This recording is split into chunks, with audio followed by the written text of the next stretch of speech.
successes in the design, in that people enjoy them, enjoy the cruises, and keep coming back. And what we have always tried to do in design is to always create something different. The idea of ships have always been talked about as a city at sea.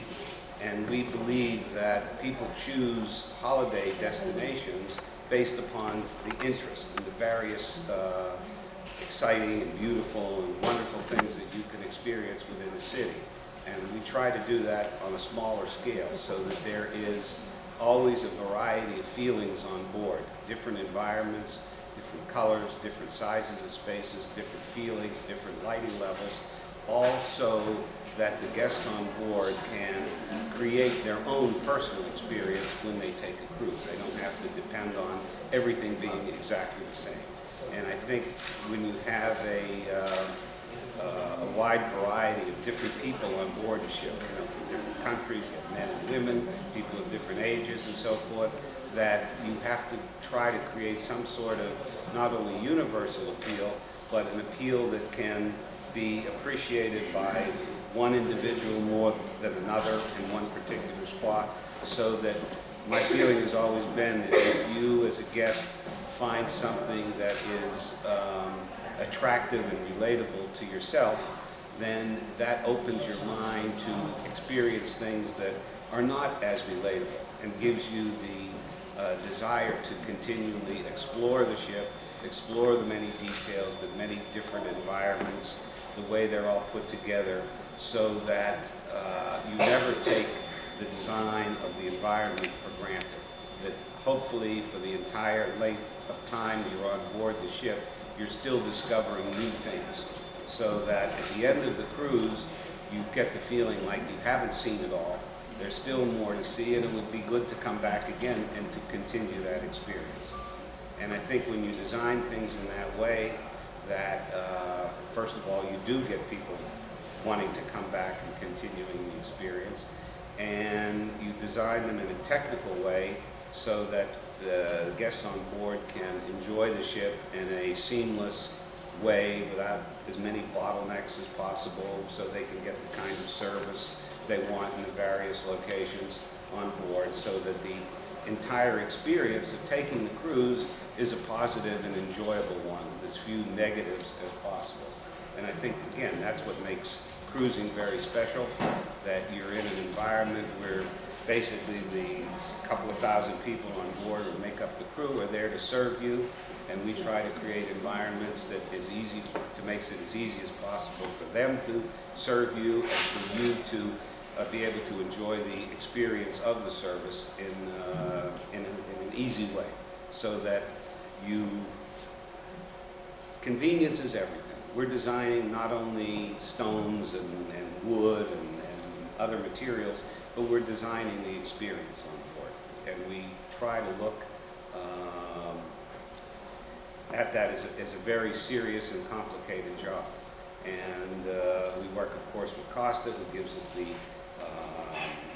details of the types of operations that they want to occur, types of service. On Costa Diadema, we've introduced some significant changes to the general arrangement, floor plans or deck plans of the ships. And these changes were based not only on creating something new, but to create more variety, more chances for people to enjoy different things aboard. So on this ship we have more restaurant choices. We have a teppanyaki restaurant, we have the Club Costa, we have a samsara restaurant, we have a pizzeria, and all these things to give you different choices on how you would like to experience the cruise. For people who have been on board one of the previous ship, let's say Costa Fascinosa, when they enter the ship, it will be very recognizable in terms of the space. They'll come into the lobby and atrium as past ships, but the lobby has been made larger to accommodate the additional passengers that are on board, and also to create a more spectacular space.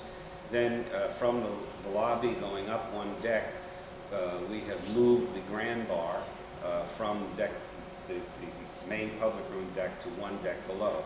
We've done that to be able to make the room larger, and also we were able to create a mini atrium over the grand bar so that we have a very long dance floor, which is a very important function on a Costa ship that's maybe 15 meters or more long.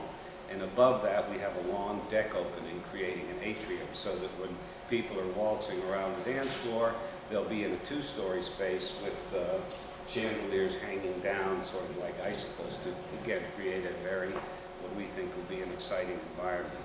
Above that, we have the new function of Progetto, which looks down into the grand bar. This is the grand bar, that's the opening above, and the chandeliers hanging down, and that's the dance floor you see on the left side.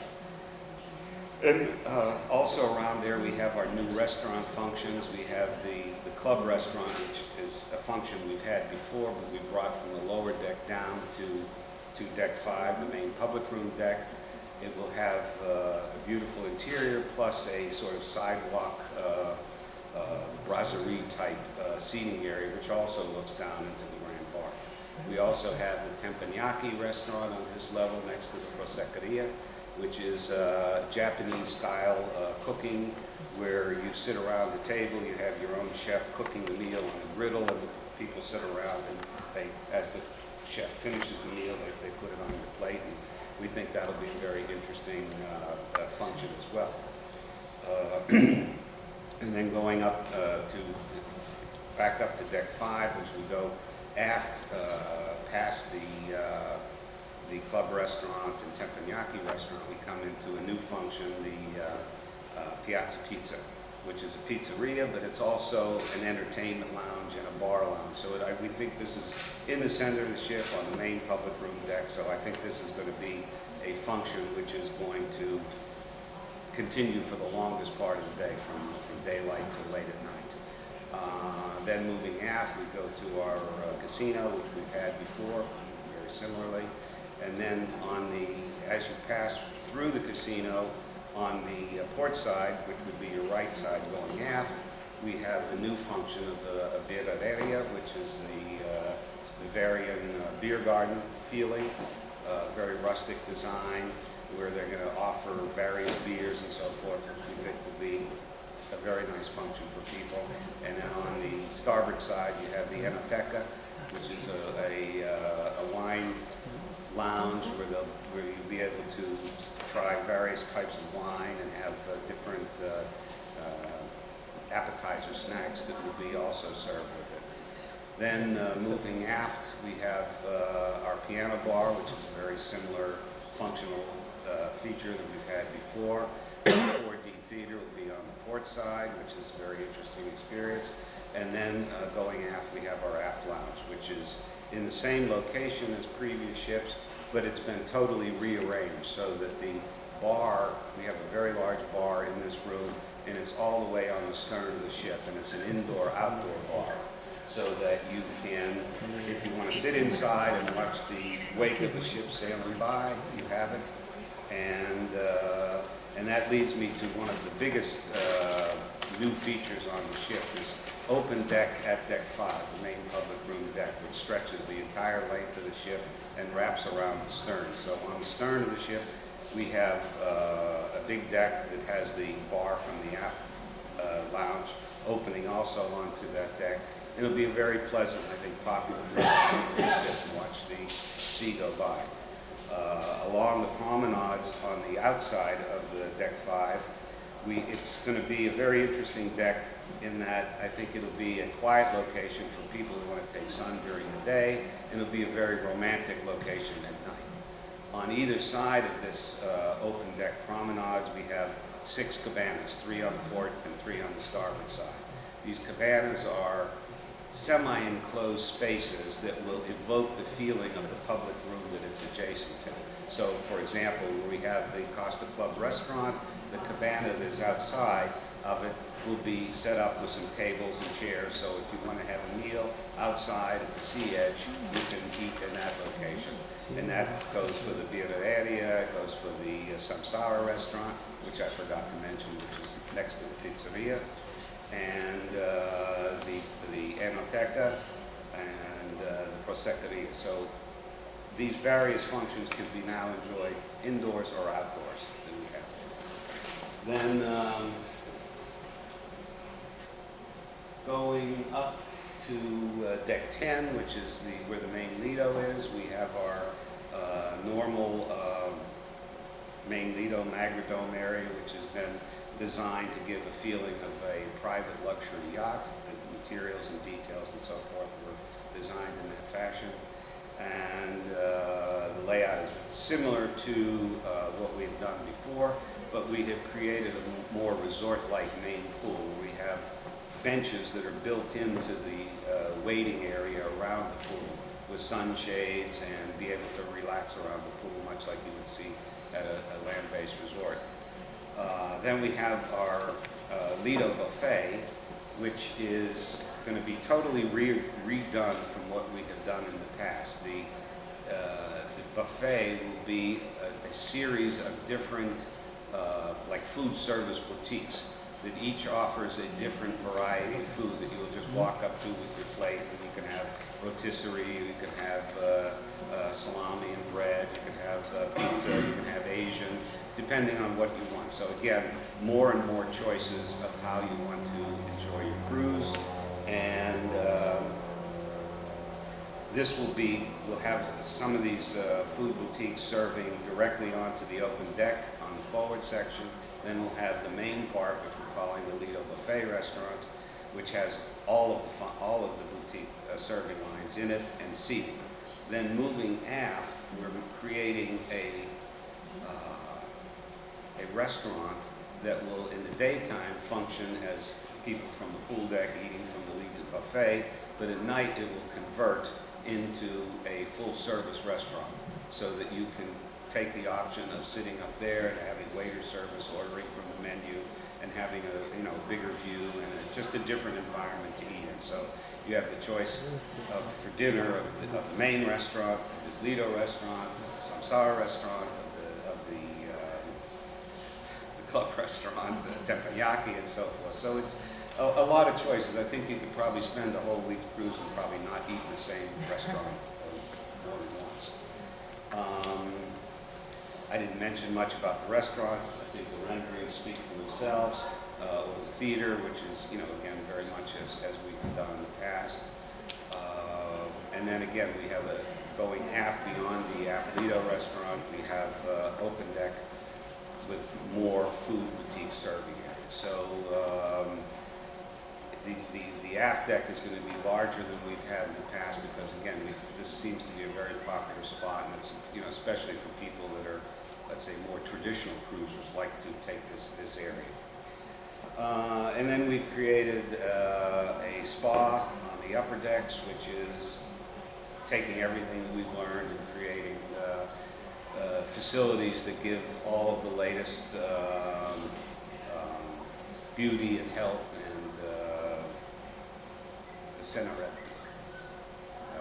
health club services, and very contemporary design, very clean, stylish, and so forth. So I think I've covered pretty much all of the new things on the ship. If anyone has any questions, I would be happy to answer anything you can ask. So the French club members want to know if you work only on Costa Diadema, or you have different, let's say, ships to work on in parallel? No, right now, only Costa Diadema. And since when have you started working for this ship? We have been working on this ship for about 2 years now. And we're in the phase of all the designs, of course, have been finished.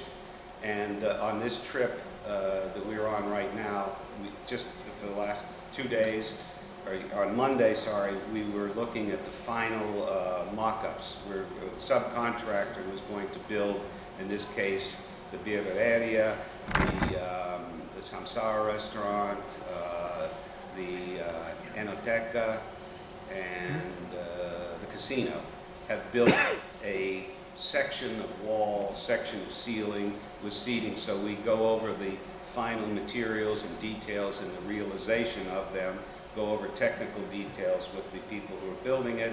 We go through with our technical people who inspect for good construction, for easy maintenance of the wiring and air conditioning and lighting and so forth, so that we can finalize a particular room, and now they say, go build it. So that's the phase we're in.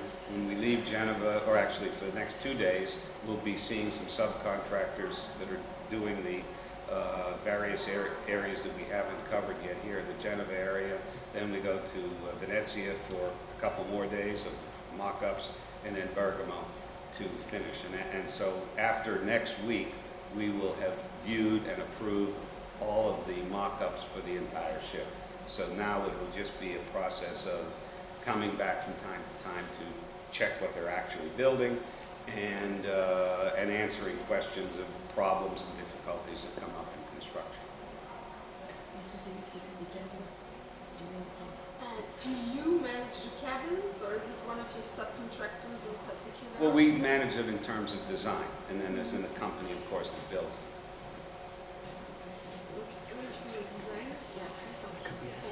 Posso fare in italiano? The restaurant will be the restaurant whole day, or the bar in the day and the restaurant in the evening? Honestly, I think probably just for dinner, but really that's a question. It's an operational question for Costa, because we don't know exactly how it'll be used. It does not have a bar in it, so it wouldn't function as a bar during the day. But whether they're planning on serving lunch, for example, I don't know. It's designed for it, so they can do it if operationally it makes sense. Okay, thank you. This is the Prosecco area right next to the Yeah, club this is the restaurant. Proseccoria. A lot of glass.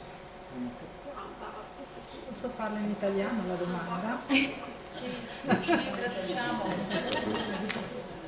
Perché translate. È meglio.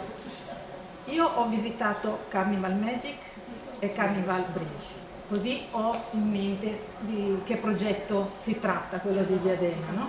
Ho notato dai rendering che sulla promenade esterna, in questo caso, sono state approntate delle paratie di vetro in alcuni salottini posti, discoteca o altro. Questo si Com'è? Diceva, sono state approntate per Sì, evidentemente perché venivano sfruttate troppo poco queste aree esterne senza.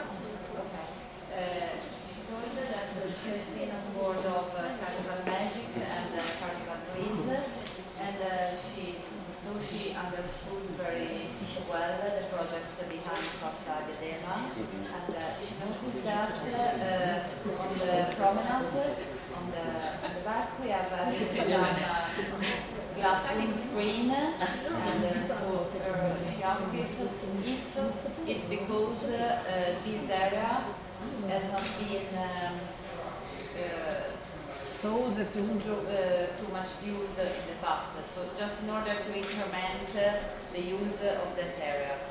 Are we talking about the aft deck or the inside space? No, nella promenade, quella dove ci sono le vasche idromassaggio. Okay, the one Oh, the where open we have deck the outside. open deck Yeah. outside where we have the jacuzzi. And why was it added? Yeah, if it's added because we need to use more this area, or because our guests isn't use this. I think the answer is both situations. Because this ship has one extra deck of passenger cabins, there's more capacity. The open deck is a very important thing. I think it's even more important to Costa than it is to Carnival, for example. And so we needed to have more really usable, excellent open deck. So that's the principal reason for adding this space. Then we've added the cabanas to create some special uses. You could use them for a private party, various things. Again, we don't know all the choices of how it will be used because this will evolve by the people who are on board, who see how it functions and can suggest a new idea. But we think we've covered a great number of possibilities. So exactly how it works, we'll find out more when we use the ship. But I see it, my personal opinion is, again, it will be both a daytime and a nighttime spot. Because even when you're on a large ship, there are times you want to be in a more alone situation. And believe it or not, it can be done. So at night, for example, I think people could take a romantic walk just on this promenade, because you can walk around the ship. That's a function we've never had before. And you don't think of that as, in a way, a big function, but I think it's going to be very important. And for those that, not everyone on the ship is going to do it, maybe just very few. But for those very few, it becomes a supremely important point because they have that option to do it. And so I think it's going to be a tremendous plus addition for the ship. Un'altra domanda. Secondo lui, gli appassionati del mare che prediliscono affacciarsi e vedere l'onda, nel caso di questo progetto dove invece molte cabine esterne con balcone affacciano su questa promenade, potrebbe essere una discriminante? So, if in this case we had a lot of balcony cabins that doesn't are in front of sea, but are in front of the promenade. Mm-hmm. So maybe for some guests which are very passionate to see the sea, it should be a problem in your opinion or not? No. I've personally sailed on the cabin above that deck on Carnival Dream. And it is, I didn't feel, I love the sea. I think that it's very important why people choose a cruise. They want to be in some sort of communion with the sea. And I feel that that's fundamentally important in cruise ship design. I think some ships, especially larger ones, have gone in the direction of creating it in a shopping mall configuration rather than something where you feel like when you're on the ship that you feel you're at sea. So I think that's very, very important. And my personal opinion after spending a week on board is that you still feel just as close. I mean, the only thing you can't do now that you did before is go straight down into the sea. For me, that's not the primary thing of the sea experience. The primary thing is being at sea and having an unobstructed view of the sea, and that is perfectly what you have. Which is il tema del sogno che ci vorrà far vivere su Diadema? Which is the theme, the dream of Well, Diadema? there really is no theme. It's a series of designs which I hope will again evoke the interest and excitement of a great resort city to visit, a great city. I mean, it doesn't have a fine art museum, but the variety. You don't. If you want to go to one place and lay on the beach, I would say don't go on a ship. And forget home. Go. This is important. Yeah. No, what we're doing is we're taking people out of their home, out of their lounge and their familiar surroundings, and putting them in a completely different feeling. And I think that's what most people are looking for holidays. Not everybody, but I think most. Thank you very much. Thank you. Thank you. Jamie, So-